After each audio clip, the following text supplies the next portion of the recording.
नमस्कार, मी Santosh, property broker. मला मनोज भांबरेंनी पाठवले. हो का? नमस्कार, मी वल्लरी मनोज भांबरे. नमस्ते वहिनी, नमस्ते.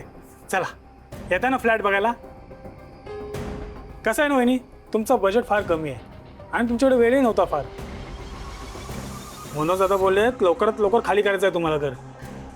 दादा, मला फ्लॅट नाही बघायचा. का? काय झालं? फ्लॅट मिळाला? नाही, फ्लॅट नाही मिळाले मला, पण अजून या घराची मुदत संपली नाही, म्हणून शेवटचे प्रयत्न करायचे. कसले प्रयत्न? घर वाचवण्याचे. अहो वहिनी, तुम्ही माझी फेरी फुकट घालवली ना हो. माफ करा मला, मी बोलते यांच्याशी.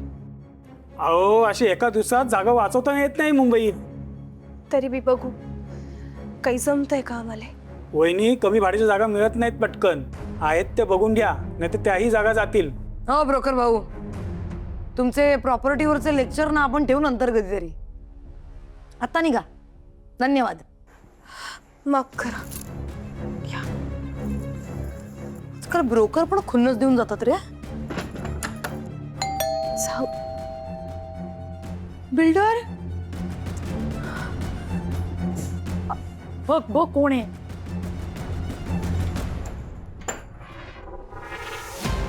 तुम्ही? प्रेरणा आहे.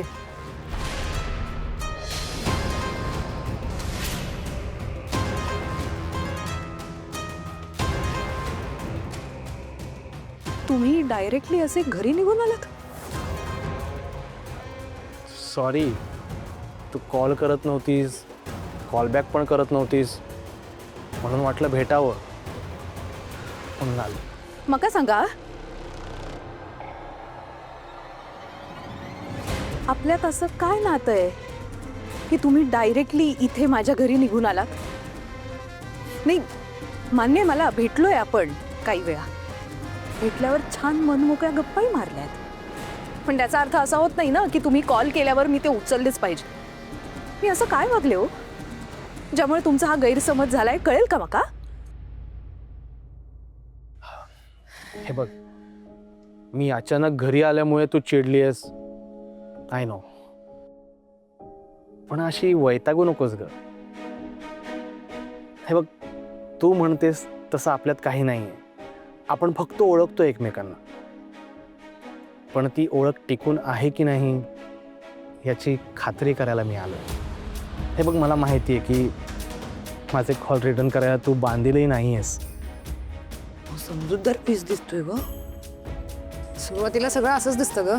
हे बघ, तुझ्या एक्स बॉसबद्दल तुझ्या मनात काही फिलिंग असतीलही, इट्स ओके. आपलं मन ना खूप कॉम्प्लिकेटेड गोष्ट आहे. आपल्याला कळतच नाही काय चाललंय आपल्या मनाचं. It's okay to be confused. तुम्ही इथे नक्की का आलायत कळेल का मका? हां, मी फक्त एवढ्यासाठी आलोय की काहीही लागलं तरी मी आहे. नाही लागणार गरज, मी करे मॅनेज. ओके, घराचं काय झालं तेवढं तर सांगशील? काही झालेलं नाही अजून, पण म्हटलं ना आम्ही करू मॅनेज. ठीक आहे, मी तुझ्या फोनची वाट बघेन. कशाला? बोलले ना नाहीये गरज. नका बघू वाट कॉलची.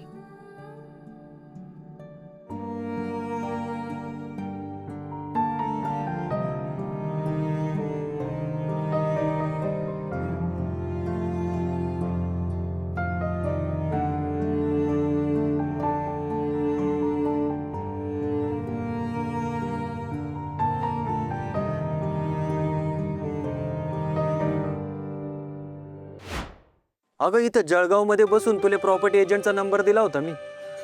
तू घर पाहिले का बरं नाही गेली त्याच्यासोबत?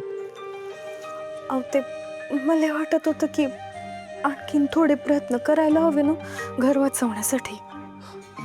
बोललो अगं, मुंबईत एक तर नवीन जागा भेटत नाही, त्यात आपलं बजेट कमी, वेळ नाही हातात. कसं बसं तयार केलं होतं त्याला मी. आणि त्याच्याकडे आपल्या बजेटमधले जागा पण होत्या ना. हो पण तरी हो मला हे घर सोडून जावं असं नाही वाटत आहे.